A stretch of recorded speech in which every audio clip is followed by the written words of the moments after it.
Welcome back. The St. Lucia Tourism Authority has moved away from the brand of Soleil Summer Festivals to simply St. Lucia Summer Festival.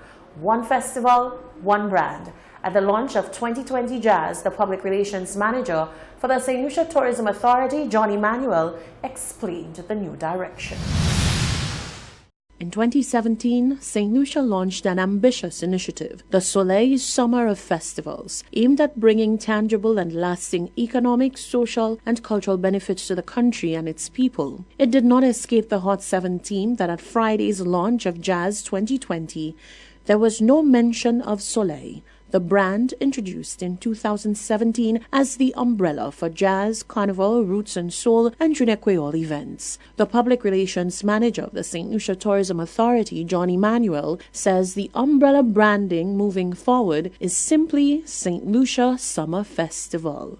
A deliberate move to move away, no pun intended, from the whole idea of the Soleil brand. The ethos is that it centers around the St. Lucia Jazz and all of the activities coming together to form the St. Lucia Summer Festival. Not summer festivals, but summer festival. An all-encompassing term that groups all of the activities. So it begins with St. Lucia Jazz, moves on into St. Lucia Carnival, followed by the idea of a roots and soul activity, and then culminating with the October as Heritage Month. But why a change already after much ado about the introduction of the Soleil brand? Emmanuel says there were valid reasons for the adjustment. Again, a governmental decision to move away from that, sort of making it more unique to St. Lucia, bringing it more grassroots, something that St. Lucians can associate with. Yes, the idea of Soleil being something that you think it's part of the Creole parlance, but if you do the research, the Soleil festivals are happening in more than one part of the world. The government thought it was strategic to centralize that under a unique banner. So we felt a summer festival year-round. Because as you know, in many parts of the world, summer comes and goes. But here on St. Lucia, it's always summer. It's the best place to be. We have tremendous weather, we have tremendous activities, and we thought, how can we market all of that to our audiences? And so, the sun sets on Soleil, and summer has officially been ushered in with the launch of the 2020 Jazz Festival. Minister for Culture Fortuna Belrose has announced 12 St. Lucia nationals who have been identified for roles as cultural ambassadors. As the administration awaits the final response from all its candidates, Belrose says a group of St. Lucia brand ambassadors will also be commissioned and tasked to promote the nation to their larger social media following. As announced in Prime Minister Alan Chastain's New Year's address, St. Lucia will soon see the commission of a new group of cultural ambassadors through the Ministry of Arts and Culture's Goodwill Ambassador Program. The anticipated group of 12 will consist of some of the nation's finest talents who have made their name on the international stage. Addressing the press on this latest endeavor, Minister for Culture Fortuna Belrose regards the selection for this program as an honor of highest regard. These persons have been, several persons have been identified. And of course, the list of those persons who would now be entitled to the title, Your Excellency, is 12. We have 12 St. Lucians who, given their performance locally, regionally, and internationally, deserve to be in that elite group of persons who would be considered cultural or goodwill ambassadors, for our country.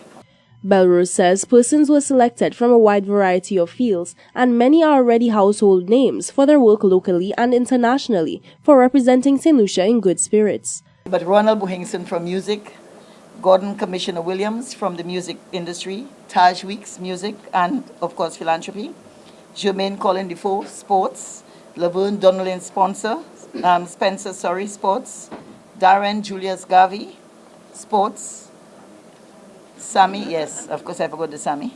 Les Ferdinand for sports, Jalim Udovic for the arts, Nina Compton for culinary arts, Joseph Marcel for theatre and film, Dr. David Williams for academia, and of course Kent Shitoli for philanthropy.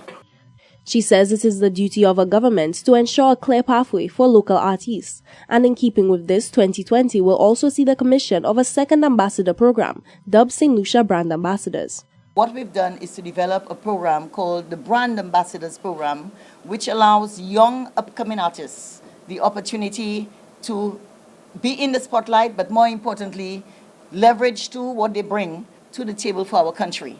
And so it means that agencies such as the St. Lucia Tourist Board and all of the agencies looking for young people who are talented to assist in promoting our destination, our country, can select from those that we have here.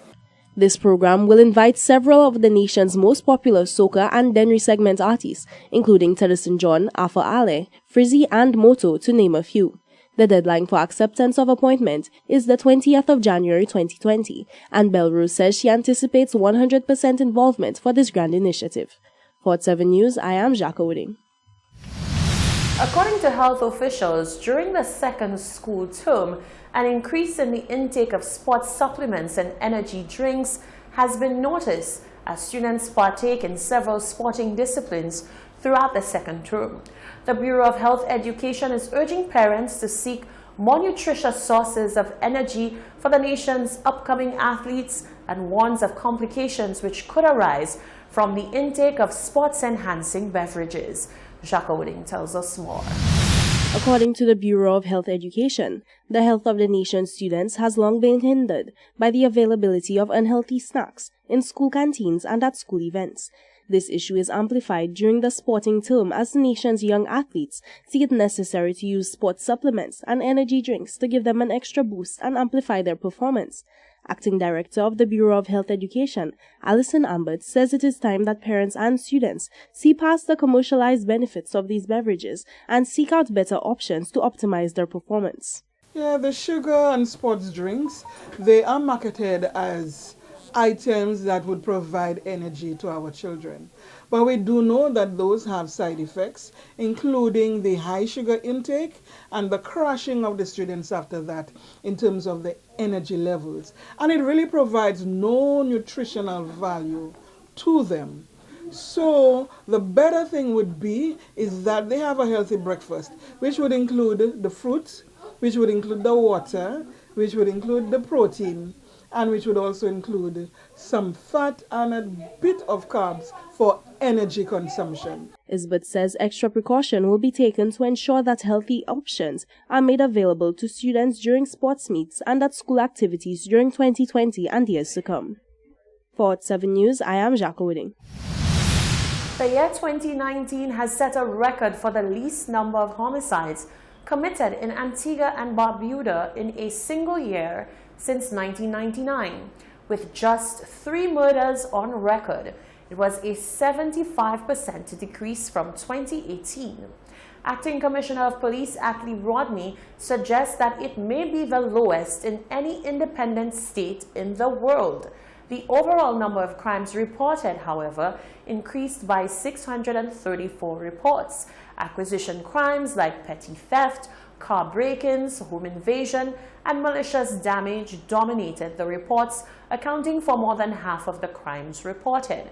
Criminal activity also increased during festive seasons, like in the months of April and May during Sailing Week and July and August during Carnival. In addition, police data showed that 80% of crimes committed against visitors were of a petty nature. Of the 300,000 guests who visited that island in 2019, 57 of them reported crimes of theft or small offenses. This is the Hot 7 TV Nightly News. Sports and weather are up next.